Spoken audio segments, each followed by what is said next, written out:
Hello बच्चों, let's read the question. So question में direction given है कि this question consists of two statements each printed as assertion and reason. While answering these questions, you are required to choose any one of the following four responses. Okay. So यहाँ पर assertion given है कि well cut diamond shines brilliantly. Reason given है it happens due to total internal reflection. ठीक है. So इस question का की concept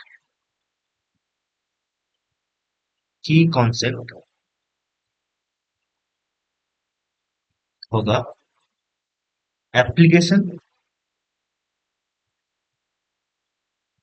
application of total internal reflection. Okay, application of total internal reflection. Okay, now ये total internal reflection क्या है? Let's से कि हमारे पास दो मीडियम है, एक है medium one and medium two. Medium one का डिफेक्टिव इंडेक्स है mu one and medium two का डिफेक्टिव इंडेक्स है म्यू। ठीक है, let's say mu one is greater than mu two. Okay, that means one जो मीडियम है this is denser medium. ठीक है, सो अगर कोई लाइट एक डेंसर मीडियम से रेयरर मीडियम से तक जाएगा, ठीक है, एंड उसका इंसिडेंट एंगल लेट से आई है, ठीक है, तो क्या होगा? अगर ये लाइट का रिफ्रैक्शन एंगल 90 डिग्री हो जाएगा, that means if the light goes parallel to the interface of the two medium, ठीक है, तो इस केस में क्या हुआ? रिफ्रैक्शन एंगल 90 डिग्री हो गया। ठीक है, इस सिचुएशन को ही और इस फिनोमेना को ही हम टोटल इंटरनल रिफ्लेक्शन बोलते हैं। ठीक है, और इस केस में इंसिडेंट एंगल को हम बोलते हैं theta C, that is critical angle.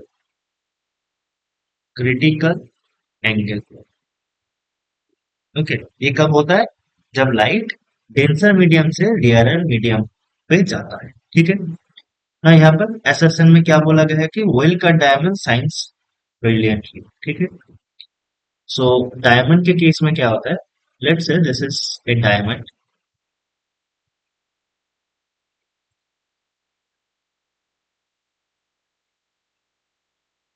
ठीक है, मान लेते हैं कि this is a diamond. Diamond के केस में क्या होता है कि लाइट आके डायमंड से गिरता है। ठीक है ना, डायमंड के जो रिफ्रैक्टिव इंडेक्स होता है, ठीक है, डायमंड के रिफ्रैक्टिव इंडेक्स क्या होता है? 2.42। इसका मीनिंग होता है 2.42। ओके, इसको बाहर लिखते हैं। So mu of diamond is 2.42। Okay, and mu of air क्या होता है? 1 होता है। ठीक है, that means diamond is in rare denser medium. ठीक है, सो ये डेंसर मीडियम हो गया। सो जब रेयर से डेंसर मीडियम तक जाएगा तब जस्ट रिफ्लेक्शन होगा। ठीक है, सो लेट्स से रिफ्लेक्ट होके यहाँ पर आके गिरेगा। फिर क्या होगा? एयर रेयरर मीडियम है और डायमंड डेंसर मीडियम है। ठीक है, तो यहाँ पर टी आयर होगा। ठीक है, टी आयर होगा, और ये एंगल है, ठीक है, इस एंगल को हम थीटा वन बोलते हैं। ठीक है, ये incident angle on the interface of diamond to the air हो जाएगा। ठीक है, तो यहाँ पर क्या होगा? थीटा वन अगर थीटा सी हो गया, ओके, अगर थीटा वन थीटा सी हो गया, ठीक है, तो उस केस में क्या होगा? टोटल इंटरनल रिफ्लेक्शन होगा। ठीक है, और टोटल इंटरनल रिफ्लेक्शन अगर होगा तो क्या होगा? वो लाइट रिफ्लेक्ट होके हमारे आईज पे आके गिरेगा, एंड दैट्स व्हाई वो ज्यादा साइन दिखता है। ठीक है, now refractive index of diamond हमने क्या देखा? सो म्यू ऑफ डायमंड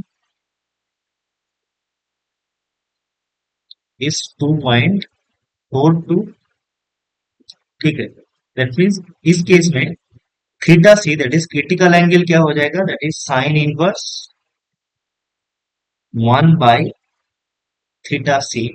ठीक है, this will be sine inverse 1/2.42।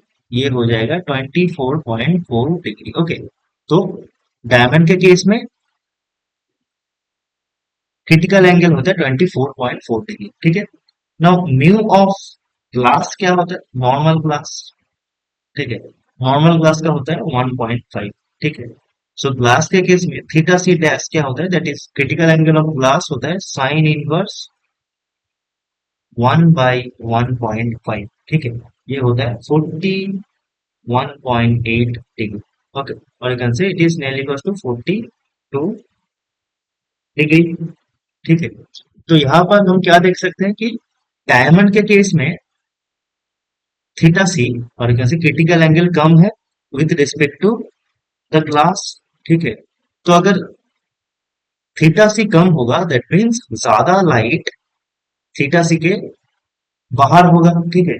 That means ज्यादा लाइट थीटा सी के ऊपर होगा, तो क्या होगा, टोटल इंटरनल रिफ्लेक्शन होगा, ठीक है। दैट मीन्स मैं कहना चाहता हूँ कि let's say for diamond and for glass, ठीक है। So this is for diamond and this is for glass, ठीक है। इस पॉइंट को हम 0 डिग्री मान लेते हैं और इस पॉइंट को हम 90 डिग्री मान लेते हैं। Similarly for this 0 degree and 90 degree. So diamond के केस में थीटा सी कितना था, ये था theta C is equal to 24.4 degree, ठीक है।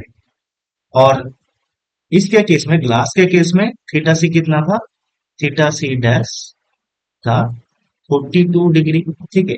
अब हम क्या करेंगे कि अगर 0 डिग्री से 90 डिग्री के अंदर हम 1 डिग्री अंतर अंतर एक लाइट भेजेंगे, दैट मीन्स 90 लाइट्स अगर भेजेंगे, ठीक है। सो अगर हम 90 लाइट्स भेजेंगे तो क्या होगा,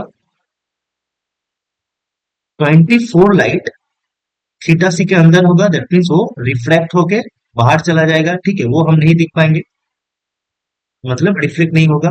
पर बाकी का जो 90 - 24, ठीक है, दैट मीन्स अप्रोक्स 66 लाइट रे क्या होगा, टीआईआर हो जाएगा।